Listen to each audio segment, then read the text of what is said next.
سوال ہے کہ if تعویذ is shirk then did some Sahaba allow it like those containing آیات، کہ اگر تعویذ شرک ہے تو کیا صحابہ نے اس کی اجازت دی ہے؟ جیسے جن میں آیات وغیرہ ہوں کیا ایسی تعویذ پہن سکتے ہیں؟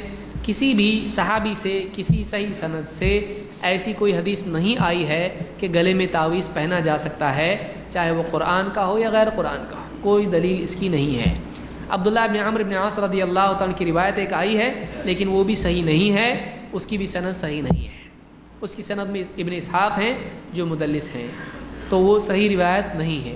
عجب یہ ہے کہ لوگ فاتحہ کی سلسلے میں جو روایت آتی ہے اس کے سلسلے میں ابن اسحاق پر پوری طاقت لگاتے ہیں ضعیف ثابت کرنے کے لیے، جبکہ وہ ضعیف نہیں ہے، مدلس ہیں، عن سے روایت کرتے ہیں، لیکن جب تعویذ کا مسئلہ آتا ہے تو لے لیتے ہیں۔ تو اس طرح سے نہیں کرنا چاہیے، انصاف آدمی کے اندر ہونا چاہیے۔ تو کوئی صحیح روایت ایسی نہیں ہے کہ تعویذ پہننا چاہیے، چاہے قرآن کا ہو چاہے کسی بھی چیز کا ہو۔ بعض لوگ کہتے ہیں قرآن میں شفا ہے نا، اللہ نے کہا نا قرآن میں فی شفا، جو اس کے اندر شفا لما فی الصدور، اس میں سینوں کے اندر جو بھی اس میں شفا ہے۔ آپ بتائیے قرآن میں شفا ہے، شفا کا اپنا اپنا ایک طریقہ ہوتا ہے، اور آپ مثال کے طور پر شہد میں بھی تو اللہ نے کہا نا شفا ہے، کیا کہا؟ فی شفاء للناس، اس شہد میں لوگوں کے لیے کیا ہے؟ شفا ہے۔ قرآن میں بھی کیا کہا؟ یہ شفا ہے۔ تو آپ قرآن کو کہہ رہے ہیں کہ قرآن شفا ہے تو اس کو گلے میں باندھنا چاہیے، تو بھی شہد میں بھی شفا ہے، اتنی بڑی باٹل باندھیں گے گلے میں؟ ہاں، آئسو مارک والا ایک دم پیور ہے، باندھیں گے گلے میں آپ شہد کو؟ لیکن شہد تو پینے کے لیے ہے نا، تو قرآن پڑھنے کے لیے ہے نا۔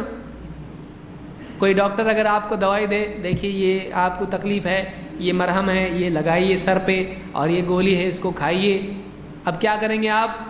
گولی بھی لی، مرہم بھی لیا، دونوں بوٹل باندھے گلے میں، اللہ اکبر، نماز بھی پڑھ رہے ہیں، مسجد میں سب دیکھ رہے کیا ہوا ہے اس کو، بولے اس میں شفا ہے، تعویذ باندھتے تو یہ کیوں نہیں باندھیں گے؟ اللہ چاہے تو دے سکتا ہے شفا۔ ارے پاگل کہیں کہ کھا اس کو۔ اچھا دونوں کھا بھی نہیں سکتا، ایک مرہم ہے اور ایک دوائی ہے، مرہم بھی لے کے آیوڈیکس کھا رہا، بہت اچھا ہے، چلے گا؟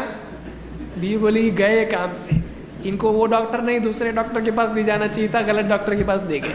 بولیں گے یہ لگانے کا ہوتا ہے، یہ کھانے کا ہوتا ہے۔ تو جو دوا جیسے استعمال کرنے کی ہے ویسے کرنے سے فائدہ ہوتا ہے۔ قرآن جو علاج ہے، شفا ہے، وہ پڑھنے سے ہے، پڑھیے اس کو، سستی چھوڑیے، پڑھیے، اس ہر چیز باندھ دیے گلے کے اندر۔ بولے جس کو پڑھنے نہیں آتا اس کو کیا کریں گے؟ پھر اس کے گلے میں نہیں باندھ سکتے کیا؟ اللہ کے نبی صلی اللہ علیہ وسلم کے زمانے میں کتنے لوگ تھے ان پڑھ تھے، کیا ان کے لیے باندھنے کا کوئی سسٹم تھا؟ نہیں۔ تو کون سا ان پڑھ ہے؟ تو کیوں گلے میں باندھ رہا ہے؟ نہیں ہونا چاہیے۔ ان پڑھ ہے اگر تو کسی اور کو پڑھنے بول یا سیکھ، جیسا پڑھتا ہے پڑھتا جا، علاج ایسا کر، گلے میں مت باندھ اس کو۔